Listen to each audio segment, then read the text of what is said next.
Nedumparambil credit syndicate നിക്ഷേപ തട്ടിപ്പിൽ എൻ.എം. രാജുവിനെ ED. ചോദ്യം ചെയ്യുന്നു. ആന്റോ ആന്റണി എം.പി. പണം നൽകിയിരുന്നതായി ഉടമയായ രാജു വെളിപ്പെടുത്തിയിരുന്നു.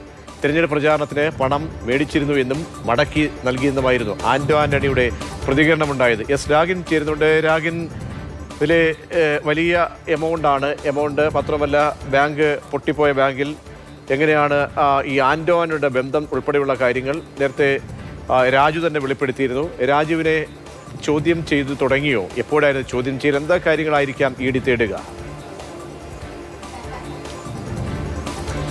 പ്രജീഷ്, നെടുമ്പറമ്പിൽ ക്രെഡിറ്റ് സിൻഡിക്കേറ്റ് നിക്ഷേപ തട്ടിപ്പ് കേസുമായി ബന്ധപ്പെട്ടുകൊണ്ടാണ് എൻഫോഴ്സ്മെന്റ് ഡയറക്ടറേറ്റ് ഇപ്പോൾ ഉടമയായിട്ടുള്ള എൻ.എം. രാജുവിനെ ചോദ്യം ചെയ്തുകൊണ്ടിരിക്കുന്നത്.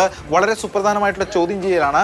അതിൽ ഒട്ടനവധി കാര്യങ്ങളുണ്ട്. അതായത് നേരത്തെ എൻഫോഴ്സ്മെന്റ് ഡയറക്ടറേറ്റ് അവിടെ റെയ്ഡ് നടത്തിയതാണ്. അതോടൊപ്പം തന്നെ കേസ് രജിസ്റ്റർ ചെയ്തിരുന്നു. കൂടാതെ അവിടെ 44.5 കോടി രൂപയുടെ സ്വത്തുക്കൾ മരവിപ്പിക്കുകയും ഒക്കെ ചെയ്തിരുന്നു.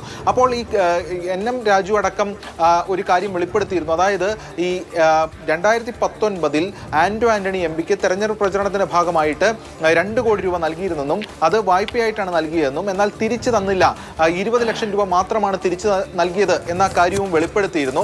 ആന്റോ ആന്റണി ഇത്തരത്തിൽ പണം വാങ്ങിയെന്ന കാര്യം സംബന്ധിച്ചു.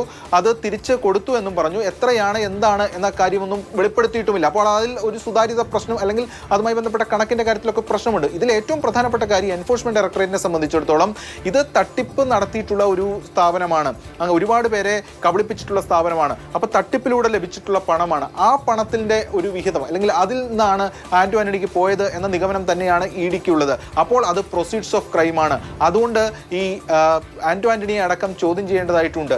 അതിന് മുന്നോടിയായിട്ടാണ് ഇപ്പോൾ എൻ.എം. രാജുവിനെ എൻഫോഴ്സ്മെന്റ് ഡയറക്ടറേറ്റ് കൊച്ചി ഓഫീസിൽ സമൻ ചെയ്ത് വിളിച്ചു വരുത്തിയിരിക്കുന്നത്.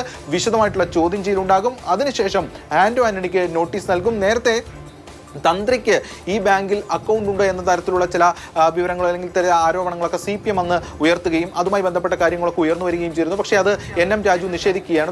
തന്ത്രിക്ക് തന്റെ ബാങ്കിൽ അക്കൗണ്ട് ഇല്ല എന്നതടക്കമുള്ള കാര്യങ്ങളും ഒരു തരത്തിലുള്ള നിക്ഷേപം ഇല്ല എന്നുള്ള കാര്യങ്ങളും ഒക്കെ കൊച്ചിയിലെ വാർത്താ സമ്മേളനത്തിൽ ഈ എൻ.എം. രാജു വെളിപ്പെടുത്തിയിരുന്നു. എന്തായാലും അന്ന് റെയ്ഡ് ഇ.ഡി. നടത്തിയ ഘട്ടത്തിൽ ആ വിവരമടക്കം ഇ.ഡി. അന്ന് ചോദിച്ചിരുന്നു. അതുമായി ബന്ധപ്പെട്ട കാര്യങ്ങളും ഇന്ന് എൻ.എം. രാജുവിനോട് ചോദിക്കുമെന്നതാണ് വ്യക്തമാകുന്നത്. എന്തായാലും പ്രധാനമായും ആന്റോ ആന്റണിക്ക് കൊടുത്ത തുക, അതോടൊപ്പം തന്നെ ഈ സ്ഥാപനം നടത്തിയിട്ടുള്ള തട്ടിപ്പ്, അതിന്റെ വിശദാംശങ്ങൾ ഉൾപ്പെടെയുള്ള കാര്യങ്ങളിലേക്ക് പോകും. തുടർന്ന് അറസ്റ്റ് ഉൾപ്പെടെയുള്ള കാര്യങ്ങളും ഉണ്ടാകും. ഇതോടൊപ്പം ആന്റോ ആന്റണിയെ ഉടൻ ചോദ്യം ചെയ്യാനും എൻഫോഴ്സ്മെന്റ് ഡയറക്ടറേറ്റ് നീക്കം തുടങ്ങുന്നുണ്ട്.